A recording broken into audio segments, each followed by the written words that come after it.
সুপ্রিয় শিক্ষার্থী, আসসালামু আলাইকুম। আরিফস একাডেমির পক্ষ থেকে তোমাদেরকে জানাই শুভেচ্ছা। আশা করি তোমরা ভালো আছো এবং সুস্থ আছো। তো আজকে আমি তোমাদের গণিত বইয়ের পৃষ্ঠা নম্বর 90 এর 6 থেকে 9, ঠিক আছে, সবগুলো অঙ্কের সমাধান করে দেব, ঠিক আছে।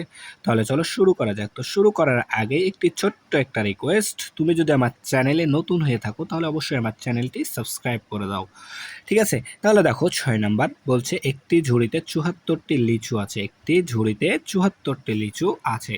অন্য একটি ঝুড়িতে 70টি লিচু আছে। দুইটি ঝুড়ির লিচু একত্র করে 8 জনের মধ্যে সমানভাবে ভাগ করে দেওয়া হলো। প্রত্যেকে কয়টি করে লিচু পাবে? তো এখানে আমাদের দুইটি ঝুড়িতে লিচু আছে কিন্তু, তাই না? তো প্রথমে আমাদেরকে এই দুইটি ঝুড়িতে মোট কতটি লিচু আছে সেটা আগে আমাদেরকে বের করে ফেলতে হবে, ঠিক আছে। তাহলে আমরা এটাকে প্রথমে কি করতে হবে? মোট বের করতে হবে, তার মানে যোগ। তাহলে একটি একটি ঝুড়িতে একটি ঝুড়িতে লিচু আছে, তাই না? একটি ঝুড়িতে লিচু আছে কয়টি? 74টি। 74টি। অন্য অন্য একটি ঝুড়িতে লিচু আছে কয়টি? 70টি, ঠিক আছে, 70টি। তাহলে এটা আমাদেরকে প্রথমে যোগ করতে হবে, তাই না? তাহলে 4 আর 0 যোগ করলে 4, 7 সাথে 14, ঠিক আছে। তাহলে 144টি। তাহলে দুইটি ঝুড়িতে লিচু আছে, তাই না? তাহলে ঝুড়িতে দুইটি ঝুড়িতে লিচু আছে। লিচু আছে কয়টি? 144টি। দুইটি ঝুড়িতে লিচু আছে আমাদের 144টি। তাহলে 8 জনের মধ্যে যদি আমরা সমানভাবে ভাগ করে দিই তাহলে 144টি লিচুই তো ভাগ করে দেবো, তাই না? তাহলে আমরা এটা লিখতে পারি যে, আরেকবার যেহেতু করব তাই আবার, ঠিক আছে, যে 8 জন লিচু পায়। 8 জন লিচু পায় কয়টি? 144টি। 8 জন লিচু পায় 144টি। তাহলে আমাদের বলেছে প্রত্যেকে, অর্থাৎ একজনে। তাহলে আমরা লিখতে পারি অতএব একজন লিচু পায়। তাহলে 144কে আমাদের ভাগ করে দিতে হবে 8 দ্বারা, তাই না? তাহলে এখন যদি আমরা এটাকে ভাগ করি তাহলে উত্তরটা চলে আসবে। তাহলে 8 দ্বারা 144। তাহলে 8 একে 8 একবার যাবে, ঠিক আছে না? তাহলে 14 থেকে 8 বাদ দিলে 6, আর এই 4 এখানে নেমে গেল, ঠিক আছে। তাহলে দেখো এখন আমাদেরকে 8-এর ঘরের নামতা পড়তে হবে কত পর্যন্ত? 64। তাহলে 8-এ 8-এ 64, 8-8-এ 64। তাহলে আমাদের ভাগফল আসছে কত? 18টি। তাহলে প্রত্যেকে লিচু পাবে কয়টি করে? 18টি করে। তাহলে আমরা এখানে লিখে দেব উত্তর 18টি। 18টি, ঠিক আছে। তাহলে আশা করি তোমাদেরকে এটা বুঝাতে পেরেছি। এরপর আমরা এখন 7 নাম্বারটা সমাধান করব। তাহলে দেখো এবার আমরা 7 নাম্বারটা সমাধান করব, ঠিক আছে। তো প্রশ্নটা পড়ি, দেখো বলছে সুরমা প্রতি ডজন 120 টাকা দরে 6 ডজন ডিম বিক্রি করে, ঠিক আছে। তাহলে প্রতি ডজন ডিম 120 টাকা, অর্থাৎ 1 ডজন ডিম 120 টাকা করে বেচেছে। যে কয় ডজন বেচেছে? 6 ডজন ডিম বিক্রি করেছে, ঠিক আছে। বিক্রি করার পর তা থেকে 95 টাকা খরচ করে। 95 টাকা খরচ করে, বাকি টাকা সে ব্যাংকে জমা রাখে। সে কত টাকা জমা রেখেছে? তাহলে দেখো সে ডিম বেচেছে 6 ডজন, তাই না? 6 ডজন ডিম বেচেছে 120 টাকা করে। তাহলে এই 6 ডজন ডিম বেচে সে কত টাকা আয় করলো সেই টাকাটা আমাদেরকে প্রথমে বের করতে হবে, তাই না? তাহলে তো আমরা বলতে পারবো যে সে যে টাকাটা খরচ করেছে, খরচ করার পর কত টাকা তার থাকবে, তাই না? তাহলে আমরা আমাদের প্রথম টার্গেট আমরা কি, যে তার 6 ডজন ডিমে সে কত টাকা পেয়েছে, তাই না? তাহলে আমরা লিখতে পারি যে এক ডজন এক ডজন ডিমের দাম, ঠিক আছে, এক ডজন ডিমের দাম দেখো আমাদের কত? 120 টাকা। 120 টাকা। তাহলে কত ডজনের ডিমের দাম বের করবো? 6 ডজন। তাহলে অতএব 6 ডজন ডিমের দাম। তাহলে 1 ডজনের দাম যদি 120 টাকা হয় তাহলে 6 ডজনের দাম আরও কি বেশি হবে, আর বেশি হলে গুণ করতে হবে। তাহলে 120 গুণন 6 টাকা, ঠিক আছে। তাহলে যদি আমরা গুণ করি তাহলে দেখো 120কে 6 দ্বারা গুণ করি, 6 শূন্য 0, 6 দুগুণ 12, 2 হাতে থাকে 1, 6কে 6 আর 1-এ 7, তাহলে 720 টাকা। 720 টাকা। তাহলে দেখো সে 6 ডজন ডিম বেচে পেয়েছে 720 টাকা। এই 720 টাকা থেকে সে খরচ করেছে 95 টাকা, তাই না? তাহলে এই 720 টাকা থেকে আমরা কি 95 টাকাটাকে মাইনাস অর্থাৎ বাদ দিয়ে দেবো, তাহলে যে টাকাটা থাকবে সেটাই তো সে ব্যাংকে জমা করেছে, তাই না? তাহলে এখন লিখতে পারি যে অতএব সে ব্যাংকে ব্যাংকে জমা রেখেছে রেখেছে কত টাকা? তাহলে 720 বিয়োগ 95 টাকা, তাই না? তাহলে বিয়োগ করো, দেখো 0 থেকে 5 বাদ দিতে হবে, অর্থাৎ 10 থেকে 5 বাদ দিলে 5, হাতে থাকে 1, দিয়ে দিলাম 9কে, 9 হয়ে গেল 10। তাহলে 2 থেকে 10 বাদ যায় না, তাহলে 12, 12 থেকে 10 বাদ দিলে 2, হাতে থাকবে আবার 1, এখানে দিয়ে দিলাম, তাই না? তাহলে এখন 7 থেকে 1 বাদ দিলে 6, তাহলে 625 টাকা, 625 টাকা। তাহলে এই 625 টাকায় সে কি ব্যাংকে জমা রেখেছে। তাহলে উত্তর 625 টাকা, 625 টাকা। ঠিক আছে, তাহলে আশা করি এটাও বোঝাতে পেরেছি। এরপর চলো আমরা 8 নম্বরটা সমাধান করি। তাহলে 8 নম্বর দেখো বলছে, বন্যায় ক্ষতিগ্রস্তদের সাহায্যের জন্য 40 জন শিক্ষার্থীর প্রত্যেকে 80 টাকা করে দেয়। ঠিক আছে, বন্যায় ক্ষতিগ্রস্তদের সাহায্যের জন্য, ঠিক আছে, 40 জন শিক্ষার্থীর প্রত্যেকে অর্থাৎ একজন করে 80 টাকা করে দেয় এবং মোট টাকা 10 জনের মধ্যে সমানভাবে ভাগ করে দেওয়া হলো। তাহলে দেখো এখানে আমাদের শিক্ষার্থী আছে 40 জন, ঠিক আছে, একজনে আমাদের 80 টাকা দেয়, তাহলে মোট টাকা বের করতে হবে, তাই না? অর্থাৎ 40 জন কত টাকা দিবে সেই টাকাটাই আমরা 10 জনের মধ্যে ভাগ করে দেব, তাও না, তাই না? তাহলে আমাদেরকে 40 জনে কয় টাকা দিতে পারবে সেটা আগে আমাদেরকে বের করতে হবে। তাহলে একজনে দেয় দেখো 80 টাকা, তাহলে আমরা লিখতে পারি যে একজন একজন শিক্ষার্থী একজন শিক্ষার্থী শিক্ষার্থী দেয় কয় টাকা? 80 টাকা, 80 টাকা। ঠিক আছে, তাহলে আমাদের শিক্ষার্থী আছে 40 জন, তাহলে অতএব 40 জন শিক্ষার্থী দেয়, তাহলে গুণ করতে হবে, একজনে 80 টাকা দিলে 40 জনে আরো বেশি দিবে, তাহলে গুণ করতে হবে। তাহলে দেখো যদি গুণ করি, তাহলে দেখো গুণ করার শর্টকাট একটা টেকনিক আছে, এখানে একটা শূন্য, এখানে একটা শূন্য, তাহলে একটা দুইটা শূন্য এখানে আমরা বসাই দিব, তাই না? তাহলে এখন বাকি আছে 8 আর 4, তাহলে 4 আর 8 গুণ করলে 4 আসতে 32, তাহলে 3200 টাকা, 3200 টাকা। বা তোমরা যদি এভাবে না পারো তাহলে দেখো এভাবে যদি আমি গুণ করি লম্বালম্বি, তাহলে প্রথমে 0 দ্বারা 0 গুণ করলে 0, তারপর 0কে 8 দ্বারা গুণ করলেও 0, এক অঙ্কের কাজ শেষ, তাই এখানে একটা 0, 4 শূন্যে 0, 4 আসতে 32, তাহলে যোগ করতে হবে এবার, 0 0 যোগ করলে 0, 0 0 যোগ করলে 0, 2 3, 3200 টাকা। ঠিক আছে, তাহলে 40 জন শিক্ষার্থী দেয় আমাদের কয় টাকা? 3200 টাকা। তাহলে এই 3200 টাকায় তো আমরা 10 জনের মধ্যে কি ভাগ করে দেব, তাই না? তাহলে আমরা এখন লিখতে পারি যে, তাহলে লিখতে পারি কি যে আবার যেহেতু 2 ধাপে করছি অঙ্কটা, তাহলে আবার 10, তাই না? তাহলে 10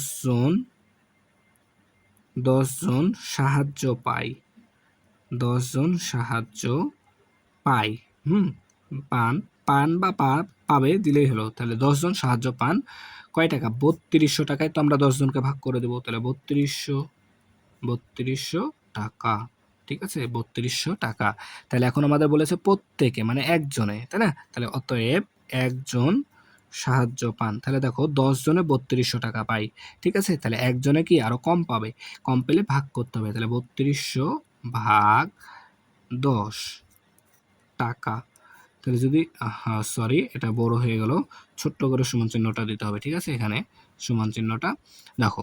তাহলে দেখো যদি আমরা ভাগ করি তাহলে দেখো এটাও শর্টকাট টেকনিক আছে, এখানে একটা শূন্য আছে, এই শূন্যটা যদি আমরা কেটে দিই তাহলে কি থাকছে? 320, তাহলে এখানে 320ই বসে যাবে, তাহলে উত্তর হবে 320 টাকা, 320 টাকা, প্রত্যেক পরিবার পাবে 320 টাকা। আচ্ছা, তোমরা যারা এটা যদি বুঝতে পারবা না অনেকে, তাই আমি তোমাদেরকে যেভাবে আমরা রাফ করি সেভাবে আমি তোমাদেরকে করে দিচ্ছি, ঠিক আছে? তাহলে দেখো যদি আমরা এখন ভাগ করি 10 দ্বারা 3200কে, তাহলে দেখো এখানে দুইটা সংখ্যা, তাহলে এখানে দুইটা সংখ্যা নিতে হবে, তাহলে কয় বাদ যাবে? 3 বাদ যাবে, তাহলে 3 10 30, তাহলে বিয়োগ করো 2 থেকে 0 বাদ দিলে 2, 3 থেকে 3 বাদলে শূন্যের দাম নাই, তাহলে এখন এই শূন্যটা এখানে চলে আসলো, তাহলে এবার কয় বাদ যাবে? 2 বাদ যাবে, তাই না? 10 দুগুণ 20, তাহলে 20 থেকে 20 বাদলে শূন্যের দাম নাই, এই শূন্যের কিন্তু আমাদের দাম আছে, তাহলে এটা আমাদের এখানে চলে আসবে, তাহলে 10 শূন্যে 0, 10 শূন্যে 0, অর্থাৎ 320 টাকা। তাহলে প্রত্যেক পরিবার পাবে আমাদের 320 টাকা, তাহলে উত্তর উত্তর 320 টাকা। ঠিক আছে, এরপরে 9 নাম্বারটা সমাধান করি, লাস্ট অঙ্ক। ঠিক আছে, তাহলে দেখো 9 নাম্বার বলছে লুনা বছরে 1800 টাকা বৃত্তি পায়। ঠিক আছে, 1800 টাকা বৃত্তি পায়। সে বৃত্তির টাকা থেকে প্রতি মাসে 55 টাকা হিসাবে মাটির ব্যাংকে জমা রাখে।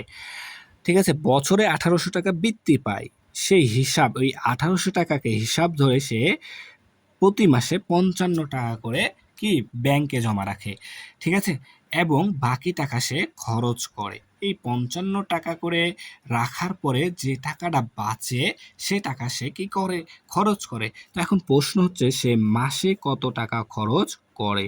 ঠিক আছে, তো এখান থেকে আমরা প্রথমে বের করব যে কি সে এক বছরে কত টাকা জমা রাখে, যেহেতু তার এখানে বছরের ইনকাম দেওয়া আছে, তাই না, বৃত্তি পায় 1800 টাকা। তাহলে এই বছরে সে কত টাকা জমা রাখে সেটা যদি বের করতে পারি তাহলে কিন্তু আমরা সহজে বের করে ফেলতে পারবো। তাহলে দেখো এখানে আমাদের বলা আছে সে প্রতি মাসে 55 টাকা হিসাবে জমা রাখে, তাহলে আমার বছরে বের করতে হবে, তাই না। তাহলে আমরা লিখতে পারি যে আমরা জানি আমরা জানি আমরা জানি এক বছর সমান সমান 12 মাস। 12 মাস। তো এটা কিসের জন্য করলাম, দেখো এখানে আমাদের মাসে বলা আছে। ঠিক আছে, তাহলে মাসে তো মাস জানা লাগবে, তাই না। তাহলে এক বছর সমান 12 মাস। তাহলে এখানে আমরা লিখতে পারি যে লুনা এক মাসে জমা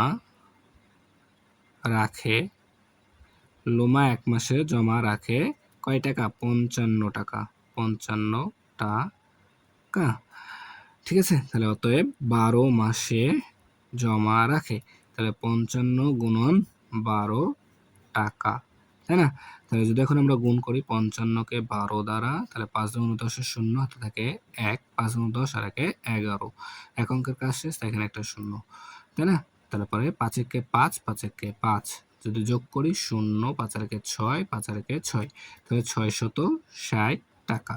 তাহলে দেখো 12 মাসে অর্থাৎ এক বছরে সে 660 টাকা জমা রাখে, তাই না। তাহলে তার ইনকাম হচ্ছে 1800 টাকা, জমা রাখে 660 টাকা, তাই না। তো এই 660 টাকা বাদে যত টাকা আছে সব টাকা তো কি সে খরচ করে, তাই না। তো এই যে দেখো এখানে আমরা কিন্তু বলেই দেওয়া আছে প্রশ্নে যে মাটির ব্যাংকে জমা রাখে এবং বাকি টাকা সব কি করে, খরচ করে। তাহলে এই 1800 টাকা থেকে এখন যদি আমরা এই 660 টাকা বাদ দিয়ে দিই তাহলে যে টাকাটা হবে সেটাই সে কি খরচ করে। তাহলে এখন আমরা লিখতে পারি যে, তাহলে দেখো যে লুনা, আচ্ছা দেখো এটা কিন্তু আমার বছরের হিসাব, তাই না, এটা কি আমাদের বছরের হিসাব। তাহলে তার বছরে কত টাকা খরচ হয় সেটা আগে বের করতে হবে আমাদেরকে। তাহলে লুনা বছরে, দেখো এটা 3 ধাপে মেবি হবে। দেখো লুনা বছরে বৃত্তি পায়, এই অঙ্কটা একটু বড়, ঠিক আছে, বৃত্তি পায় 1800 টাকা, 1800 টাকা, তাই না। তাহলে লুনা বছরে জমা রাখে, তাহলে দেখো লুনা বছরে জমা রাখে কয় টাকা, 660 টাকা। ঠিক আছে না। তাহলে দেখো যদি বিয়োগ করি এখন, তাহলে 0, তাহলে 4, এখানে 1 দিয়ে দিলাম 7, তাহলে 8 থেকে 7 বাদ দিলে 1। ঠিক আছে, আর এই 1 এখানে চলে আসবে, তাহলে 1140 টাকা সে হচ্ছে বছরে খরচ করে। তাহলে 1140 টাকা সে বছরে খরচ করে, অর্থাৎ 12 মাসে খরচ করে, তাই না। 12 মাসে অর্থাৎ বছরে খরচ করে। বছর মানে কি, এক বছর মানে 12 মাস, তাহলে 12 মাসে সে 1140 টাকা খরচ করে, 12 মাসে। আর আমাদের এখানে বলছে সে মাসে কত টাকা খরচ করে, অর্থাৎ এক মাসে কত টাকা খরচ করে। তাহলে এখানে দেওয়া আছে 12 মাসে, তাহলে আমরা এখন লিখতে পারি অতএব এক মাসে লুনা খরচ করে সমান সমান, তাহলে দেখো 12 মাসে 1140 টাকা খরচ করে, তাই না। তাহলে এক মাসে আরো কম করবে, তাহলে 1140কে আমাদের 12 দ্বারা ভাগ করতে হবে, তাই না। তাহলে যদি ভাগ করি এখন, তাহলে এখন আমাদেরকে ভাগ করতে হবে, তাই না। তাহলে দেখো যদি আমি এখানে ভাগ করি তাহলে এখানে 12 দ্বারা আমরা ভাগ করব 1140-কে। দুইটা সংখ্যা, এখানে দুইটা সংখ্যা নিলে হবে না, আর এক সংখ্যা বাড়ায় নিতে হবে, তার কারণে এটা 11 ছোট হয়ে যাচ্ছে। তাহলে 12 ঘরের নামতা আমাদেরকে 114 পর্যন্ত পড়তে হবে, তাই না? তাহলে দেখো 7কে যদি আমি, আচ্ছা 12কে যদি এখন আমি 7 দ্বারা গুণ করি তাহলে কত হয় দেখো, 7 × 14 4, হাতে থাকে 1, তাই না? 7 × 84 হচ্ছে। তাহলে আর একটু বাড়ায় নিতে হবে। তাহলে কত নেব দেখো, 8 × 2 = 16 হয়ে যাচ্ছে, 16, 8 একে 8, তাই না? তাহলে আমি যদি আরেকটু বাড়ায় নিই, তাহলে 12কে যদি আমি 9 দ্বারা গুণ করি তাহলে দেখো, 12কে 9 দ্বারা গুণ করলে 9 × 2 = 18, 8 হাতে থাকে 1, 9 কে 9 একে 10, 108, তাহলে এটা নেওয়া যাবে। তাহলে 9, তাহলে 108, ঠিক আছে? তাহলে বিয়োগ করো, এখানে 6 আসবে, ঠিক আছে? 14 থেকে 8 বাদ দিলে 6, আচ্ছা হাতে থাকে 1, দিলাম শূন্যকে, শূন্য হলো 1, 1 থেকে 1 বাদ দিলে শূন্যের দাম নাই, 1 থেকে 1 বাদ দিলে শূন্যের দাম নাই। এরপর এই শূন্যটা এখানে নেমে যাবে। তাহলে এখন 12 ঘরের নামতা 60 পর্যন্ত, তাহলে 5 × 60, 5 × 60, তাহলে আমাদের আসছে কত, 95, 95 টাকা, 95 টাকা। তাহলে 1 মাসে সে খরচ করে 95 টাকা, ঠিক আছে? তাহলে আমরা এখানে লিখব উত্তর, উত্তর 95 টাকা, 95 টাকা, ঠিক আছে? তাহলে আশা করি তোমাদেরকে বোঝাতে পেরেছি। তো এই অঙ্কের মাধ্যমে আমাদের কি অধ্যায়টাও শেষ হয়ে গেল, ঠিক আছে? তো আগামী পর্ব থেকে আমরা নতুন অধ্যায় ভগ্নাংশ শুরু করব, ঠিক আছে? তাহলে আজকে এ পর্যন্তই। ভিডিওটি ভালো লাগলে অবশ্যই লাইক, কমেন্ট, শেয়ার করতে ভুলবেন না, এবং পরবর্তী ভিডিও সবার আগে পেতে আমাদের চ্যানেলটি সাবস্ক্রাইব করে রাখুন। আল্লাহ হাফেজ, আসসালামু আলাইকুম ওয়া রাহমাতুল্লাহ।